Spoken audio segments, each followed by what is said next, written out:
Hello students, hope you are doing great. I Anil Balram, your online teacher, welcome you once again to your own channel Accounts Aptitude. Now we present video 2 of the chapter Death of a Partner. We will be discussing topic 2 now. In this topic we will discuss about two methods of calculation of profit up to the date of death of a partner. Calculation of profit up to the date of death of a partner. Profits की calculation जो है वो जो कैसे की जाएगी up to the date of death of a partner. If the death of a partner occurs during the year, the representatives of the deceased partner are entitled to his or her share of profits earned till the date of his or her death. Such profit is ascertained by any of the following methods. So students इस बात को समझने की कोशिश करिए. जैसे हमने पहले बात की थी कि डेथ जो है एक बड़ा नेचुरल फिनोमिना है, वो कभी भी हो सकता है. रिटायरमेंट की तरह नहीं है कि जिसके बीच में पार्टनर जो है प्लान कर लेता है कि मैं अकाउंटिंग ईयर एंड पे ही जो है मैं रिटायर होऊंगा. सो अकाउंटिंग ईयर के एंड पे जब रिटायर होता है तो उस साल का जो है profit and loss account draw हो जाता है, तो पार्टनर को उस साल का प्रॉफिट मिल जाता है. लेकिन डेथ जो है वो एक बड़ा नेचुरल फिनोमिना और वो कभी भी हो सकती है. जैसे कि हमने पहले डिस्कस किया, साल के ये प्लान नहीं हो सकती, साल में कभी भी हो सकती है. अब सपोज कर लीजिए एक पार्टनर है, उसकी जो है डेथ होगी 15 सितंबर को और हम जो है फाइनेंशियल ईयर ही हमारा अकाउंटिंग ईयर है. सो फर्म ने कुछ ना कुछ प्रॉफिट तो कमाए होंगे 1 अप्रैल से लेके 15 सितंबर जो कि उसकी डेट ऑफ डेथ है. सो क्या जो है उसके लीगल रिप्रेजेंटेटिव जो हैं इस पीरियड का जो प्रॉफिट है वो छोड़ देंगे? सो जो उसका आंसर है नहीं. सो जो उसके लीगल रिप्रेजेंटेटिव हैं वो जो रिमेनिंग पार्टनर्स हैं उनके पास अपना एक क्लेम डालेंगे. वो ये बोलेंगे कि हमारा जो रिलेटिव है जो चला गया वो 15 सितंबर तक जो उसकी डेट ऑफ डेथ है तब तक तो वो पार्टनरशिप फर्म में था और इस फर्म ने जो है कुछ ना कुछ प्रॉफिट तो कमाए हैं जो ये 5.5 महीने हैं. सो आप जो है किसी तरीके से फर्म का जो है प्रॉफिट एस्टिमेट कीजिए इन 5.5 महीनों का और उसमें जो है हमारा पार्टनर है, जो भी हमारा रिलेटिव है जिसकी डेथ हो गई है, उसका जो शेयर है वो हमारे को दे दिया जाए. सो अब ये जो हमने जो प्रॉफिट निकालना है till the date of his death of the partner, वो हम कैसे निकालेंगे? सो इसके जो है दो तरीके जो है सजेस्ट किए गए हैं. एक तरीका है जिसको हम टाइम बेसिस बोलते हैं, वो टाइम बेसिस पे निकाल सकते हैं, और जो दूसरा तरीका है वो है टर्नओवर या sale basis. Calculation of profit up to the date of death of a partner, time basis. So अब हम कंप्यूट करने की कोशिश कर रहे हैं प्रॉफिट्स और हमने मेथड लगाया है टाइम बेसिस. तो ये हम कैसे प्रॉफिट्स को हम कंप्यूट करेंगे? It is computed either on previous year profit और एवरेज प्रॉफिट. सो इस तरीके से टाइम बेसिस का जो तरीका हम अपना रहे हैं, तो उसके लिए हम बेस क्या लेते हैं? हम बेस लेते हैं या तो पिछले साल का प्रॉफिट या जो है average profit of last few years. So deceased partner share of profit निकालने के लिए जो उसका फॉर्मूला है, हम क्या करेंगे? सबसे पहले हम बात कर रहे हैं प्रीवियस ईयर प्रॉफिट की. सो हम प्रीवियस ईयर का प्रॉफिट ले लेंगे, जो पिछले साल में क्या प्रॉफिट रहा, और उसके बाद उसको मल्टीप्लाई कर देंगे टाइम टिल डेथ. और अगर हम मंथ्स की बात कर रहे हैं तो उसको 12 से डिवाइड कर देंगे, और हम डेज की बात कर रहे हैं तो हम 365 से जो है हम उसको डिवाइड कर देंगे. सो सपोज कर लीजिए कि पिछले साल में फर्म ने 10 लाख रुपए का प्रॉफिट कमाया था. सो 10 लाख रुपए हम उसको ले लेंगे, और इस एग्जांपल में जैसे हमने बात किया था कि 15 सितंबर को डेथ हो गई उसकी, तो 15 सितंबर जो है 5.5 मंथ्स होते हैं. सो हम 5.5 डिवाइडेड बाय 12 से उसको मल्टीप्लाई कर देंगे, और उसके बाद इसको मल्टीप्लाई कर देंगे जो डिजीज पार्टनर का जो शेयर है, जो उसका क्या जो है फर्म के बीच में प्रॉफिट शेयर है, उससे मल्टीप्लाई कर देंगे. इससे जो निकल के आ जाएगा डिजीज पार्टनर का share of profit till his death. ये तो एक तरीका है. दूसरा तरीका क्या है? दूसरा तरीका है एवरेज प्रॉफिट से. हम पिछले कुछ सालों का एवरेज प्रॉफिट निकाल लेंगे और उसके बेसिस पे निकाल लेंगे. सो एवरेज प्रॉफिट निकाल लिया. अगेन बाकी जो भी फार्मूला है वो सेम है जैसे ऊपर दिया हुआ है.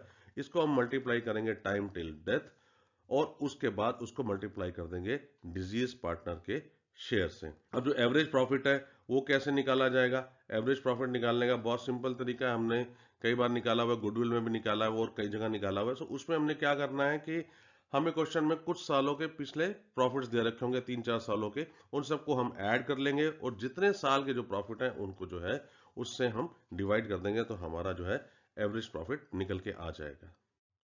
Calculation of profit up to death of partner, sales और टर्नओवर बेसिस. स्टूडेंट्स आइए अब हम दूसरे मेथड की बात करते हैं. अभी पहले हमने टाइम बेसिस की बात करी, अब दूसरा मेथड है सेल्स और टर्नओवर बेसिस.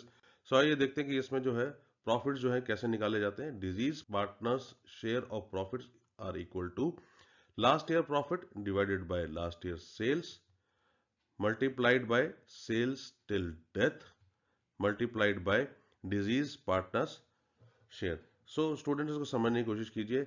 जब हम सेल्स या टर्नओवर बेसिस पे हम निकालेंगे तो हम क्या करेंगे कि पिछले साल की सेल ले लेंगे और पिछले साल का प्रॉफिट ले लेंगे। सो हम ये देखते हैं कि जो प्रॉफिट है वो सेल्स का क्या परसेंटेज बन के आ रहा है। ये एक हमने रेशो निकाल ली कि 20%, 25%, 30%, ये जो है एक परसेंटेज आपके पास निकल के आ जाएगी कि लास्ट ईयर जो प्रॉफिट है वो सेल्स का कितने परसेंटेज है। और इसी तरीके से जो है हम जो सेल्स है इस साल में till the partner's date of death वो निकाल लेंगे। उस प्रोपोर्शन को जो है वो सेल से हम मल्टीप्लाई कर देंगे और ये जो है हमारे पास एस्टिमेटेड प्रॉफिट निकल के आ गया। इसी एस्टिमेटेड प्रॉफिट को डिजीज पार्टनर के शेयर से मल्टीप्लाई कर देंगे तो disease partner share of profit निकल के आ गया। सपोज कर लीजिए कि पिछले साल में हमने सेल करी थी 10 लाख रुपए और उस 10 लाख की सेल के ऊपर जो है हमने 2 लाख रुपए प्रॉफिट कमाया। सो इसका क्या मतलब है, 2 लाख डिवाइडेड बाय 10 लाख, 20% जो है हमारा जो है प्रॉफिट की परसेंटेज निकल के आ गई ऑन सेल्स और ऑन टर्नओवर। सो हम क्या करेंगे, इसी को यूज करेंगे करंट ईयर में जो 20% जो है प्रॉफिट की रेशियो निकल के आ रही है ऑन सेल्स और टर्नओवर। सो इस साल की सेल देखेंगे जब पार्टनर की डेथ होगी उस डेट तक जो है कितनी सेल हुई। सपोज कर लीजिए उस साल की सेल हुई 5 लाख रुपीस। तो हम वो सेल्स का नंबर ले लेंगे, 5 लैक्स को जो है हम 20% से मल्टीप्लाई कर देंगे। सो हमारे पास एस्टिमेटेड प्रॉफिट आ गया हाँ कि 1 लाख रुपए इस साल प्रॉफिट निकल के आ गया till the date of the death of a partner. उसको जो है डिजीज पार्टनर के शेयर से, जो उसका शेयर है प्रॉफिट का शेयर, उससे मल्टीप्लाई कर देंगे तो disease partner share of profit निकल के आ जाएगा। Accounting treatment of disease partner's share in profits. Students आइए अब हम देखते हैं कि डिजीज पार्टनर्स का जो शेयर इन प्रॉफिट है जो हम उसको देने जा रहे हैं उसके लिए जो है हम क्या अकाउंटिंग ट्रीटमेंट करेंगे। सो इसके लिए दो मेथड्स हैं। पहला मेथड है through profit and loss suspense account और ये हम तब यूज करते हैं when new profit sharing ratio of continuing partners does not differ from old profit sharing ratio. या इसको दूसरे शब्दों में हम ये बोल सकते हैं कि जब पुरानी जो पार्टनर्स की जो प्रॉफिट शेयरिंग रेशियो थी और जो नई प्रॉफिट शेयरिंग रेशियो है वो सेम है, जो सिमिलर है, वो डिफर नहीं करती है, तो हम इसको जो है profit and loss suspense account को हम डेबिट कर देंगे और डिजीज पार्टनर के कैपिटल अकाउंट को क्रेडिट कर देंगे अगर तो प्रॉफिट की सिचुएशन है, और अगर लॉस की सिचुएशन है तो इसको हम उल्टी एंट्री कर देंगे। सो आइए देखते हैं कि जनरल एंट्रीज क्या डालेंगे। In case of profit, profit and loss suspense account को हम डेबिट कर देंगे और हम क्रेडिट कर देंगे डिजीज पार्टनर के कैपिटल अकाउंट को, और साथ में एक नरेशन रिकॉर्ड कर लेंगे इसकी कि deceased partner share of estimated profits credited to his और हर कैपिटल अकाउंट। और अगर लॉस हो जाता है तो हमने क्या अकाउंटिंग एंट्री डालनी है, इसकी रिवर्स अकाउंटिंग एंट्री डाल देंगे। हम डिजीज पार्टनर्स के कैपिटल अकाउंट को हम डेबिट कर देंगे और हम profit and loss suspense account को क्रेडिट कर देंगे और हम इसकी नरेशन रिकॉर्ड कर लेंगे deceased partner share of estimated loss debited to his और her capital account. Accounting treatment of deceased partner share in profits, method 2 through capital transfer, और ये हम तब यूज करेंगे when new profit sharing ratio of continuing partners differs from the old profit sharing ratio. Through capital transfer हमने तब use करना है जब हमें ये पता है कि जो रिमेनिंग पार्टनर्स हैं उनकी जो नई प्रॉफिट शेयरिंग रेशियो है वो ओल्ड प्रॉफिट शेयरिंग रेशियो से सिमिलर नहीं है, डिफर हो गई है, चेंज हो गई है। सो आइए देखते हैं कि हम क्या जनरल एंट्रीज इसके लिए डालेंगे। हम इन केस ऑफ प्रॉफिट, जब प्रॉफिट हमें दिख रहा है तो हमने क्या एंट्री डालनी है, हम गेनिंग पार्टनर्स के कैपिटल अकाउंट को डेबिट कर देंगे और डिजीज पार्टनर्स के कैपिटल अकाउंट को जो है हम क्रेडिट कर देंगे। मेथड 1 में जो है हम डेबिट करते थे profit and loss suspense account को, लेकिन यहाँ पे जो है हमने गेनिंग पार्टनर्स जो है उनके कैपिटल अकाउंट को डेबिट कर देना है और डिजीज पार्टनर के कैपिटल अकाउंट को तो क्रेडिट करना ही है बिकॉज उसको शेयर ऑफ प्रॉफिट जो है उसके अकाउंट में क्रेडिट हो जाएगा। नरेशन हम रिकॉर्ड कर लेंगे deceased partner share of estimated profit credited to his और हर कैपिटल अकाउंट। और लॉस के सिचुएशन में हमने क्या करना है, लॉस की सिचुएशन में इसकी रिवर्स एंट्री हो जाएगी, डिजीज पार्टनर्स कैपिटल अकाउंट जो है वो हम डेबिट कर देंगे और जो है इसके साथ गेनिंग पार्टनर्स जो है उनके कैपिटल अकाउंट को हमने क्रेडिट कर देना है। नरेशन रिकॉर्ड कर लेंगे deceased partner's share of estimated loss debited to his और her capital account. Theoretical question लेते हैं। Question number 6, state the basis of calculating the amount of profit payable to the legal representative of a deceased partner in the year of death. So students, कई बार ये question आ जाता है कि हमें ये बताना है कि डिजीज पार्टनर को जो है उसका जो रिप्रेजेंटेटिव है प्रॉफिट शेयर जो है हम किस तरीके से देंगे। सो ये हम पढ़ चुके हैं, इसके दो मेथड होते हैं। The deceased partner share of profit may be calculated on the basis of last year profit और average profit of few years और on the basis of sales. So deceased partner का जो शेयर ऑफ प्रॉफिट है उसको compute करने के हमारे पास दो तरीके हैं, एक है टाइम बेसिस और दूसरा है सेल्स और टर्नओवर बेसिस। टाइम बेसिस में या तो हम लास्ट ईयर के प्रॉफिट ले लेते हैं या हम पिछले कुछ सालों का एवरेज ले लेते हैं। और on the basis of sales और टर्नओवर, इस मेथड में स्टूडेंट्स आपने पढ़ा है कि हम जो है पिछले साल की जो है हम एक प्रॉफिट की रेशो निकाल लेते हैं विद रिस्पेक्ट टू सेल्स और उसी रेशो को करंट ईयर की सेल्स में जो है till the date of death उसको अप्लाई कर देते हैं। सो जिससे जो है एस्टिमेटेड प्रॉफिट्स निकल के आ जाते हैं। Question number 7. Rajat, Mishi and Tanvi were partners in a firm sharing profits and losses in the ratio of 5:3:2. Tanvi died on 31st October 2019. According to the partnership agreement, her share of profits from the closure of the last accounting year till the date of her death was to be calculated on the basis of aggregate profits of the two completed years before death. Profits of the firm for the years ending 31st March 2018 and 31st March 2019 were rupees 57,000 and rupees 63,000 respectively. The firm closes its books of accounts on 31st March every year. Tanvi's share of profits till the date of her death will be. So यहाँ पे एक question है जिसके बीच में रजत, मिशी and Tanvi तीन जो है पार्टनर्स है एक फर्म के बीच में और उनकी प्रॉफिट शेयरिंग रेशियो है 5:3:2। That means 5/10, 3/10 and 2/10। तन्वी जो कि थर्ड पार्टनर है जिसका प्रॉफिट शेयर है 2/10, उसकी डेथ हो गई है 31 अक्टूबर 2019 को और पार्टनरशिप एग्रीमेंट के हिसाब से जब भी पार्टनर की डेथ होगी तो उसके जो शेयर ऑफ उसको जो प्रॉफिट्स हैं वो लीगल रिप्रेजेंटेटिव को मिलेंगे basis the profit of the two completed years before death. जो डेथ से पहले 2 साल हैं उनके जितने भी प्रॉफिट्स हैं उन दोनों को ऐड कर दिया जाएगा और कंसोलिडेटेड प्रॉफिट्स के बेसिस पे ही करंट ईयर का जो है प्रॉफिट निकाला जाएगा। Profit of the firm for the years ending 31st March 2018 and 19 are 57,000 and 63,000 rupees. Death हुई है इन द फाइनेंशियल ईयर 2019-20 और उससे पहले के 2 साल जो कि है 17-18 और 18-19 उसके प्रॉफिट्स दिए हुए हमें 57,000 रुपीज और 63,000 रुपीज। हमें जो है तन्वी का शेयर ऑफ प्रॉफिट निकालना है। जनरली जो है हमारे को एवरेज प्रॉफिट्स निकालने होते हैं लेकिन यहाँ पे उन्होंने एग्री कर लिया पार्टनर्स ने कि एग्रीगेट प्रॉफिट्स निकाले जाएंगे पिछले 2 सालों के। सो आइए जो है इसके बेसिस पे जो है हम आंसर निकालने की कोशिश करते हैं। सॉल्यूशन जो है सबसे पहले जो है हम प्रॉफिट शेयरिंग रेशियो नोट कर लेते हैं। रजत, मिशी और तन्वी की है 5:3:2। उसके बाद जो है एग्रीगेट प्रॉफिट्स जो फाइनेंशियल ईयर 17-18 और 18-19 के जो है वो क्या है 57,000 रुपीज और 63,000 रुपीज, 1,20,000 रुपीज। तो टोटल जो है प्रॉफिट्स 2 साल पहले के from the date of death वो निकल के आ गए 1,20,000 रुपए। यही 1,20,000 रुपए जो है हमने बेस लेना है for the current year profit, right, जिस साल में जो है तन्वी की डेथ हो गई है और उसके बेसिस पे ये जो है हमें एस्टिमेटेड प्रॉफिट निकाल लेने हैं।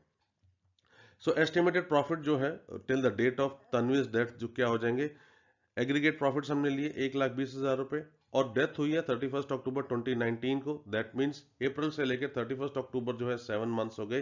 सो 7/12 से हम मल्टीप्लाई कर देंगे। सो 1,20,000 इंटू 7/12 70,000 आ गया। So till date of Tanvi's death जो है फर्म के एस्टिमेटेड प्रॉफिट्स होंगे 70,000 रुपए। ये जो है पूरे फर्म के प्रॉफिट्स हैं, इसके बीच में तन्वी के शेयर से मल्टीप्लाई कर देंगे तो तन्वी का शेयर निकल के आ जाएगा। So Tanvi share in firms estimated profits will be 70,000 rupees into her share 2/10.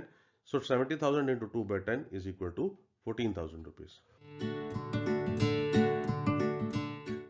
Question number 8. Dinkar, Navita and Vani were partners sharing profits and losses in the ratio of 3:2:1. Navita died on 30th of June 2017. Her share of profits for the intervening period was based on sales during that period, which was rupees 6 lakhs. The rate of profit during the past 4 years has been 10% on sales. The firm closes its books on 31st March every year. Calculate Navita's share of profits. So students, एक firm है जिसके बीच में 3 partner है, दिनकर, नविता और वानी, और उनकी profit sharing ratio है 3:2:1। सो ये हो गया 3/6, 2/6 एंड 1/6। नविता जो सेकंड नंबर की पार्टनर है उसकी डेथ हो गई 30 जून 2017 को। सो अप्रैल, मई, जून 3 महीने हो गए। Her share of profits for the intervening period was based on the sales during that period. अब हमें जो उसके प्रॉफिट निकालने हैं उसके लिए जो हमें क्या करना है, हमें सेल्स निकालनी है इन 3 महीने की, और वो जो सेल है वो जो है 6 लाख रुपए है। The rate of profit during the last 4 years has been 10%। हमें ये दिया हुआ है कि जो रेट ऑफ प्रॉफिट है, प्रॉफिट डिवाइडेड बाय जो सेल्स है, जो टर्नओवर बेसिस पे जो है हम ये इसको कंप्यूट करेंगे। हमें पहले से दे रखा है कि 10% जो है सेल्स का जो है वो प्रॉफिट निकल के आ रहा है। पिछले 4 सालों में यही ट्रेंड निकल के आ रहा है। हमें जो है ये बोला गया कि 31 मार्च को जो है बुक्स ऑफ अकाउंट्स क्लोज होती हैं, हमारे को नविता का शेयर ऑफ प्रॉफिट निकालना है। तो स्टूडेंट्स इसमें बहुत सिंपल है, हमें 10% प्रॉफिट का रेट दे ही रखा है और सेल्स दे रखी है हमें 6 लाख रुपए till the date of death. हमें क्या करना है, 6 लाख को जो है 10% से मल्टीप्लाई करना है, तो 60,000 रुपए हमारा प्रॉफिट निकल के आ गया। उस 60,000 के प्रॉफिट को जो है हमने जो है नविता का शेयर है 2/6 उससे मल्टीप्लाई कर देना है, तो नविता का शेयर ऑफ प्रॉफिट्स निकल के आ जाएगा till the date of her death. तो आइए जो इसको हम सॉल्व कर लेते हैं। सबसे पहले जो है profit sharing ratio between Dinkar, Navita and वनी जो है वो है 3:2:1। एस्टिमेटेड सेल हमें दे रखी है पहले से 6 लाख रुपए, राइट, इसको हमने नोट कर लिया। सेकेंडली जो है हमारे को रेट ऑफ प्रॉफिट भी दिया हुआ है 10%। पिछले 4 साल से 10% ही सेल्स के ऊपर हमने प्रॉफिट कमा रही है फर्म। सो इसके बेसिस पे जो है हम एस्टिमेटेड प्रॉफिट निकाल लेंगे। सेल्स का जो है हम 10% निकाल लेंगे, 6 लाख रुपीज सेल्स इंटू 10%, तो 60,000 रुपए जो है फर्म का जो है एस्टिमेटेड प्रॉफिट निकल के आ गया। इसके बीच में नविता का शेयर से इसको मल्टीप्लाई कर देंगे, तो नविता का शेयर ऑफ प्रॉफिट भी निकल के आ जाएगा। So Navita share in the firms estimated profit will be 60,000 multiply by her share, उसका शेयर कितना है 2/6। सो 2/6 से जो है हमने इसको मल्टीप्लाई कर दिया, सो नविता का शेयर निकल के आ गया 20,000 rupees. Question number 9, Riyansh, Garv and Kavleen were partners in a firm sharing profits and losses in the ratio of 8:7:5. On 2nd November 2018, Kavleen died. Kavleen's share of profit till the date of her death was calculated at rupees 9,375. Pass the necessary journal entries. So question में जो है दिया हुआ है कि 3 partner है, रियांश, गर्व और कवलीन, और उनकी प्रॉफिट शेयरिंग रेशियो दे रखी है 8:7:5। 2 नवंबर 2018 को कवलीन की डेथ हो गई है, जो 3rd नंबर की पार्टनर है, और उसके एस्टिमेटेड शेयर ऑफ प्रॉफिट्स जो है टिल हर डेथ हमें पहले से ही दे रखे हैं 9,375 रुपए। हमें सिर्फ जो है journal entries books of accounts में क्या पड़ेगी, इस प्रॉफिट को 9,375 रुपए प्रॉफिट जो कि हम क्रेडिट करेंगे नवनील के कैपिटल अकाउंट में, उसकी हमें जर्नल एंट्री डालनी है। सो आइए हम जर्नल एंट्री रिकॉर्ड कर लेते हैं। सबसे पहले जर्नल को format, date, particulars, ledger folio, debit and credit. Students, हमने पढ़ा था कि इसकी अकाउंटिंग एंट्री होती है, हम profit and loss suspense account को डेबिट कर देते हैं और जिस पार्टनर की डेथ हो गई है उसके कैपिटल अकाउंट को हम क्रेडिट कर देते हैं। तो आइए जो हम इसको रिकॉर्ड कर लेते हैं। 2 नवंबर 18 जिस दिन उसकी डेथ हुई है, हम profit and loss suspense account को हम डेबिट कर देंगे 9,375 रुपए से, और कवलीन के कैपिटल अकाउंट को हम क्रेडिट कर देंगे टू कवलीन 9,375। इसकी हम नरेशन रिकॉर्ड कर लेंगे। Kavleen share of profits up to the date of her death, capital account transfer to her capital account. Question number 10, Ajay, Bhavna and Shreya were partners sharing profits in the ratio of 2:2:1. On July 1, 2017, Shreya died. The books of accounts are closed on March 31 every year. Sales for the year 2016-17 amounting to rupees 5 lakhs, and from 1st April to 30th June 2017 was rupees 1,40,000. The rate of profit during the past 3 years has been 10% on sales. Since Shreya's legal representative was her only son who is specially abled, it was decided that the profit for the purpose of settling Shreya's account is to be calculated as 20% on sales. Calculate Shreya's share of profits till the date of her death and pass necessary journal entry for the same. तो students, एक firm है जिसके बीच में 3 partner है, अजय, भावना और श्रेया, और उनकी profit sharing ratio है 2:2:1। That means 2/5, 2/5 and 1/5। 1 जुलाई 2017 को जो 3rd नंबर की पार्टनर है श्रेया, जिसका प्रॉफिट शेयर है 1/5, उसकी डेथ हो गई है।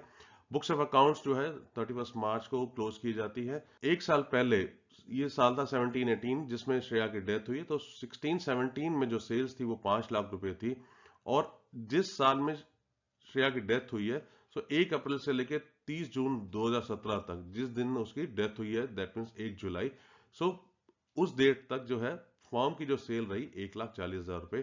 साथ में हमें यह दिया रखा है कि रेट ऑफ प्रॉफिट जो है पास्ट 3 ईयर से जो एवरेज है वो 10% ऑन सेल्स है। सो सेल का 10% जो है वो प्रॉफिट कंपनी कमा रही है, पिछले 3 सालों से यही ट्रेंड होता आ रहा है। आगे दिया हुआ है कि श्रेया के लीगल रिप्रेजेंटेटिव जो है वो उसका बेटा है जो कि स्पेशली एबल्ड है, और बाकी पार्टनर्स ने ये डिसाइड किया कि दो हम 10% प्रॉफिट कमा रहे हैं, बट हम जो है ऑन स्पेशल ग्राउंड्स जो है हम 10% की जगह 20% जो है प्रॉफिट एज्यूम कर लेंगे।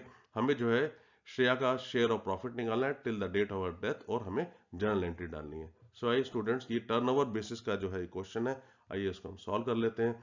सबसे पहले जो है प्रॉफिट शेयरिंग रेशियो तीनों पार्टनर्स की, अजय, भावना और श्रेया की 2:2:1। उसके बाद जो है estimated sales till the date of Shreyas death हमें दिए रखी है 1,40,000 रुपए, वो हमने नोट कर लिया है।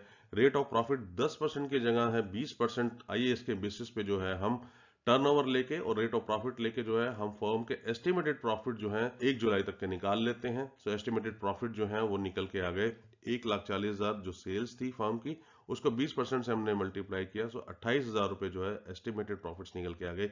ये फर्म के प्रॉफिट है। श्रेया का शेयर जो है 1/5 है। श्रेया का शेयर निकालने के लिए इसको 1/5 से हम मल्टीप्लाई कर देंगे। So Shreya share in firms estimated profit will be 28,000 rupees into 1/5 is equal to 5,600 rupees.